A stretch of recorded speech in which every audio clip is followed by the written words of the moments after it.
फलस्तीन के सपोर्ट में अमेरिका में महारैली, जनता ने इजराइल के जुल्म के खिलाफ बुलंद किया आवाज। प्रियंका गांधी का छलका दर्द, इजराइल को सुनाई खरी खरी। इजराइल फलस्तीन के लोगों को पिछले 75 सालों से निशाना बना रहा है। मस्जिद अक्सा में नमाज के दौरान तंग किया जाता रहा, तो कभी ईद के दिन फलस्तीनियों को निशाना बनाया जाता रहा। आए दिन हम सोशल मीडिया पर इजरायली सेना के फलस्तीन मुसलमान पर जुल्म के दास्तान देखते चले आ रहे हैं।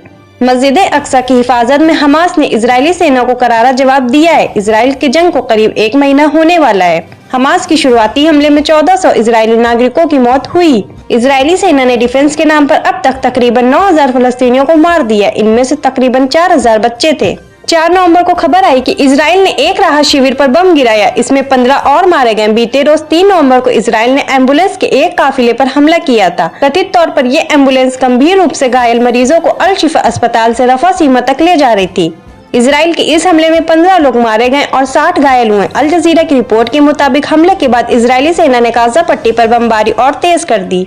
स्कूलों, मस्जिदों और अस्पतालों को निशाना बनाया। 4 नवंबर की सुबह इजराइल ने जबालिया शरणार्थी शिविर पर मिसाइल से हमला किया।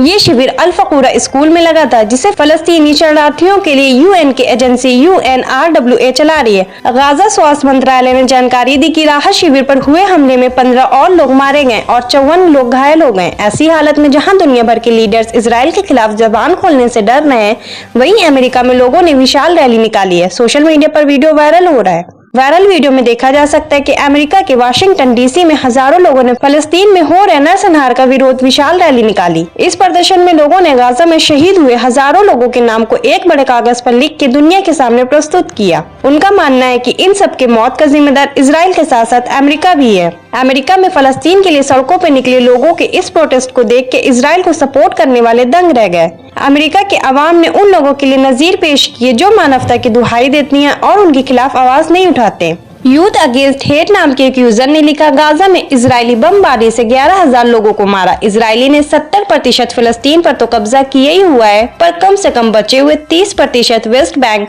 गाजा को तो स्वतंत्र देश का दर्जा मिलना चाहिए, जहां दूसरे देश की आर्मी का दखल ना हो, जहां वो बंदूक के साथ में नहीं स्वतंत्र होकर रहें।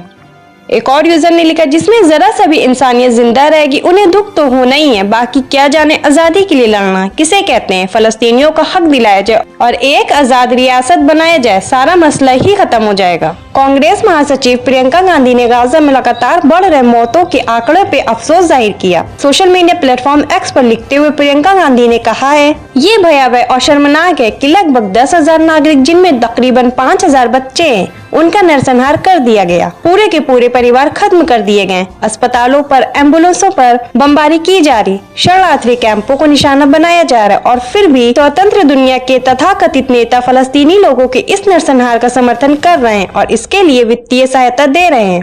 प्रियंका गांधी ने कहा, संघर्ष विराम वो सबसे पहला कदम है जिसे अंतर्राष्ट्रीय समुदाय को तुरंत लागू करवाया जाना चाहिए, नहीं तो इनके पास कोई नैतिक आधार नहीं बचेगा। आपको बता दें, गाजा में मरने वालों की तादाद 10,000 के करीब पहुंच गई है। इसी बीच हमास स्वास्थ्य मंत्रालय ने इजराइल पर एक और शरणार्थी कैंप पर बमबारी के आरोप लगाए हैं। आप इस पूरे वीडियो को कैसे देखते हैं, अपनी राय में कमेंट सेक्शन में जरूर दें। हमारे चैनल को सब्सक्राइब करें, बेल आइकन बटन प्रेस करें ताकि देश विदेश से जुड़ी तमाम वायरल खबरों को हम आप तक पहुँचाते रहें।